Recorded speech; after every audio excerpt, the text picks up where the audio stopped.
وہ کھاؤں گا کیوں, میں پیسے لیتا ہی نہیں تو کھاؤں گا کہاں سے میں. میرے اللہ کا میرے اوپر ایک خاص فضل ہے, ایسی گھریلو گھر کی باتیں یا اپنی نجی باتیں بتانی نہیں چاہیے, لیکن اب پیسوں کی بات آ گئی تو بتا دوں. ہمارے حضرت نے فرمایا تھا علماء کے بارے میں کہ اگر زندگی میں کبھی کسی کے سامنے ایک دفعہ ہاتھ یوں کر دیا تو فرماتے تھے یاد رکھنا عالم کے بارے میں, پھر اللہ پوری زندگی اسے مخلوق کا محتاج بنا کے رکھتے ہیں. ایسا سخت جملہ ہمارے حضرت نے ہمیں سکھایا ہے نا. یہاں تک ایک اور واقعہ میں بتا دوں آپ کو. ہمارے مدرسے میں ایک طالب علم تھا جو کچھ بہت نیک تھا, پرہیزگار تھا, کنوارا تھا. کنوارے کے میں نے بتایا کہ نقصانات کنوارے پن کے بہت زیادہ ہوتے ہیں. شادی نہیں ہو رہی تھی تو وہ کسی کے عشق میں مبتلا ہو گیا. پھر لیکن حضرت کو لکھ کے دیا کہ مجھے عشق ہو گیا, یہ ہو گیا.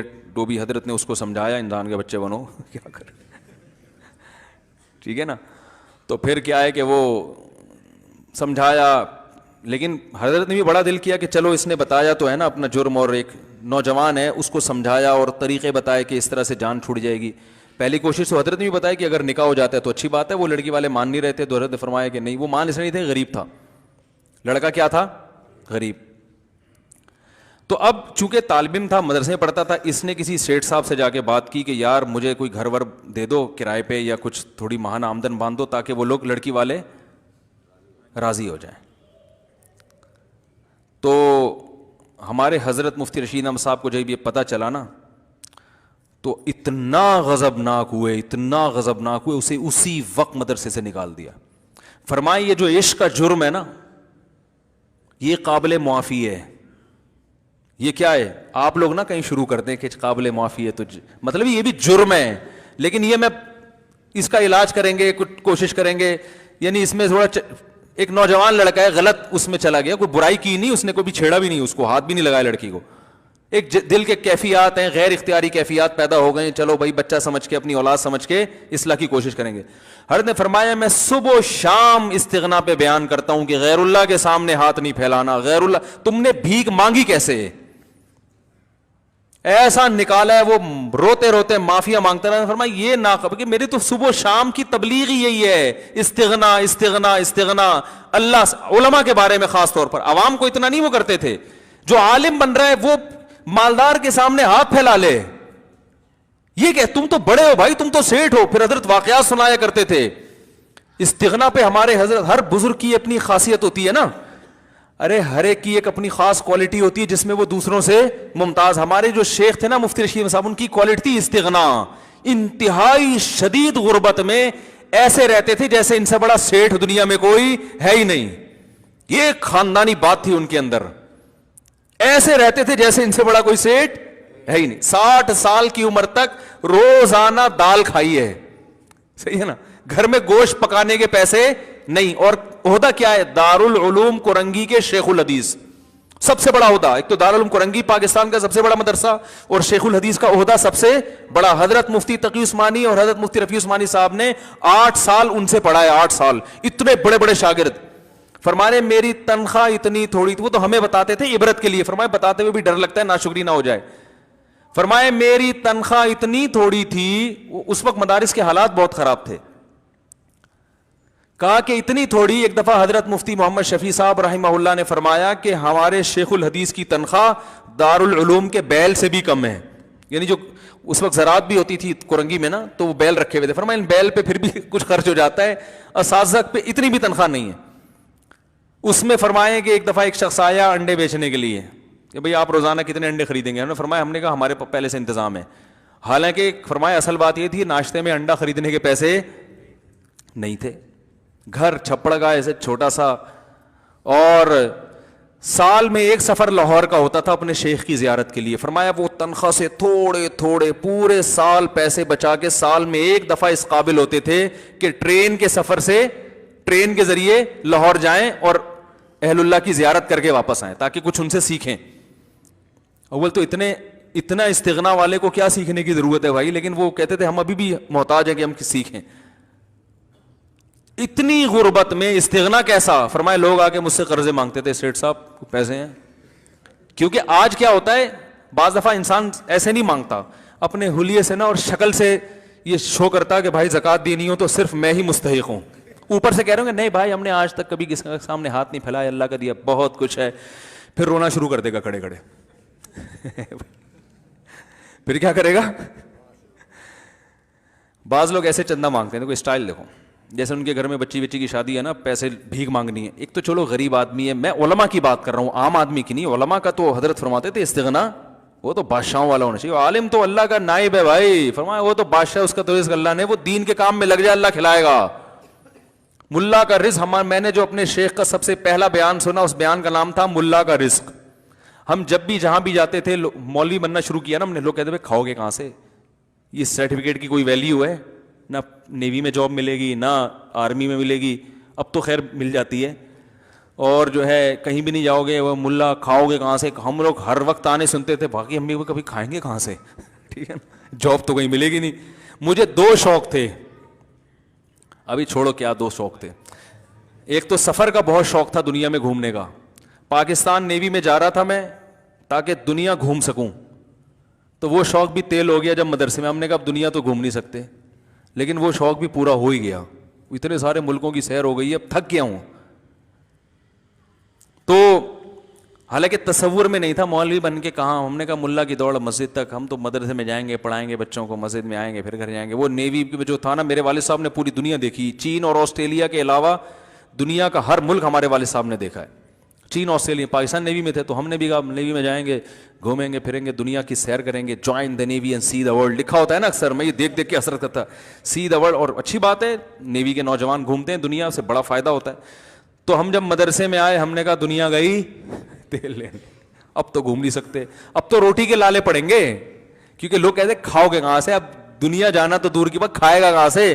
ہم پریشان نا, ایسے ٹھٹرنے انہیں بلی جب ٹھٹرتی ہے تو کیا حال ہوتا ہے اس کا. ہمارے حضرت کا پہلا بیان ہم نے سنا ملا کا رزق, فرمایا اللہ پہ توکل کرو, ملا کے پاس جو رزق آتا ہے نا چھپڑ پھاڑ کے آتا ہے, ٹکرے مارتا ہوا آتا ہے, ایسے ٹکر مار کے آتا ہے کہ کھا. اب حقیقت بتا رہا ہوں, وہ کہتے ہیں بھائی نہیں کھا سکتا یار, نہیں کھا سکتا, کھا.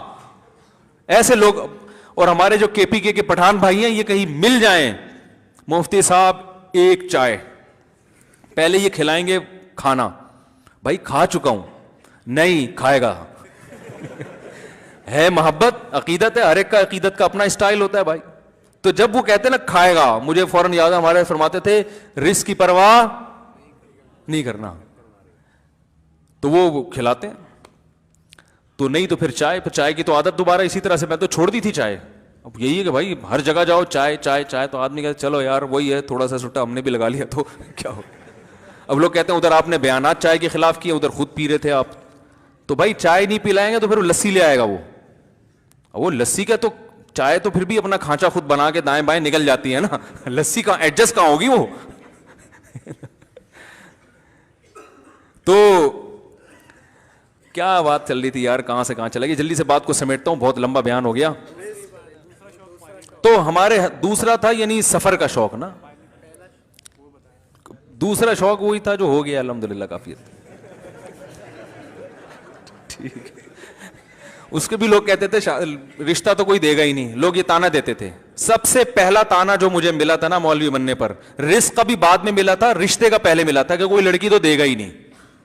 ہمارے خاندان میں سارے ماشاءاللہ پڑھے لکھے لوگ ہیں, تو وہ سب سے پہلا تانا یہ ملا تھا کہ رشتہ نہیں کوئی دے گا, اور دوسرا تانا کھاؤ گے کہاں سے. تو ہمارے اندر فرمایا اللہ پہ توکل. تو ہمارے حضرت اس کے بہت سخت پابند تھے کہ علماء کے بارے میں دیکھو, کوئی ضرورت مند ہو, محتاج ہو, اگر وہ بیچارہ کسی کے سامنے اپنی حاجت بیان کر لے تو ہر ایک کو ایک ہی لاٹھی سے نہیں ہانکنا چاہیے, ہر ایک کا ایک جیسا توکل نہیں ہوتا. لیکن علماء کے بارے میں کہتے تھے کہ کسی سیٹھ کے سامنے کبھی, ارے آج تو آپ جہاز میں تھے نا ساتھ ہمارے, آپ ہی تھے, یہ بھائی بیٹھے ہوئے ہیں, ابے یہ جو آپ پیچھے دیکھ رہے ہیں آپ, یا سامنے یہ نہیں سمجھ میں آئے گا, بعد میں سمجھاؤں گا. آپ جن کو کہہ رہا ہوں وہی پیچھے تھے, آپ آج سفر میں تھے, اچھا بالکل آپ کی ٹائپ کا آدمی تھا. تو بالکل ہم حضرت فرمایا کرتے تھے علماء کے لیے نا, کسی کے سامنے ہاتھ اپنی احتیاط ظاہر نہیں کرنا, بھوکے مر جاؤ. تو حضرت پھر اپنے بتاتے تھے کہ میں دال کھا رہے ہیں روزانہ, کہ ایک دن مہمان آیا, کہنے لگا, اس کو بھی کہہ رہے ہیں ہم نے رکھ لیا گھر میں, تو مہمان کو تو اچھا کھلا دیتے ہیں نا, ہم نے بھی دال, کہتے ہیں اس نے برداشت کیا, بھی دال ایک دفعہ اتفاق سے بچی بھی ہوگی, کھلا رہے ہیں, اگلے ٹائم پہ کچھ اچھا آ جائے, اگلے ٹائم پہ پھر دال. پھر دال. تو کہنے لگا اب جب بھی آپ کے گھر آؤ دال ہی پکی ہوتی ہے. وہ بھی کوئی اسٹریٹ فارورڈ قسم کا آدمی تھا. حضرت فرماتے ہیں اس کے بتانے کے بعد ہماری توجہ گئی ہے کہ کتنے دن سے دال کھا رہے ہیں, ورنہ ہماری اس طرف توجہ بھی نہیں تھی. تو پھر فرماتے ہیں میں نے اس سے بولا حلال اتنا ہی ملتا ہے.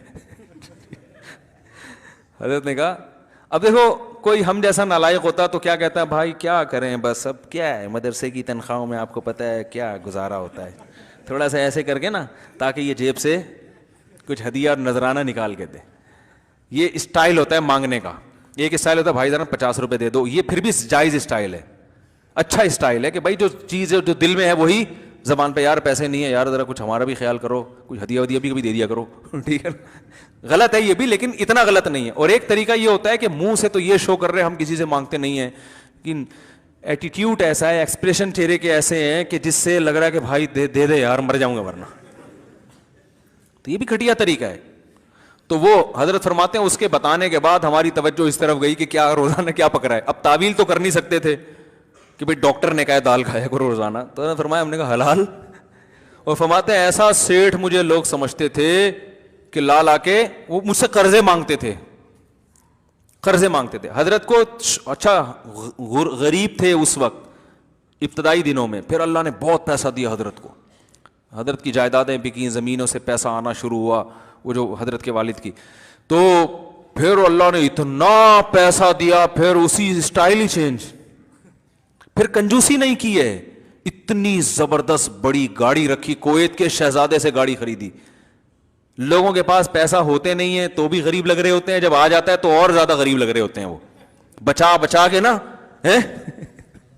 ارے اپنے اوپر تو خرچ کرو اللہ کے. پھر صدقہ بھی کرتے تھے. پھر حضرت نے کہا جب اللہ نے پیسہ دیا ہے تو گاڑی خریدی. پھر کویت کے شہزادے سے بڑا دلچسپ واقعہ سناتے تھے. شو روم میں گیا, کہہ رہے میرے بیٹے مالدار ہو گئے تھے, ان کے پاس گاڑی تھی میرے پاس نہیں تھی, تو میں نے کہا میں ان سے اچھی گاڑی خریدوں گا, یہ بتانے کے لیے باپ میں ہوں, باپ تم نہیں ہو. یہی اسٹائل تھا حضرت کا نا. کہہ رہے میں نے بتایا تاکہ لوگوں کو پتا چلے کہ ابا یہ ہے, یہ باپ نہیں ہے. کہہ رہے صرف یہ ظاہر کرنے کے لیے. کہہ رہے میں جب شو روم گیا میں نے کہا بھائی گاڑی دکھاؤ. انہوں نے کہا آپ کی رینج کیا ہے؟ کہتے ہیں میں نے کہا رینج کو نہیں دیکھو, گاڑی دکھاؤ. وہ پھر حضرت کا اسٹائل بھی تھا نا.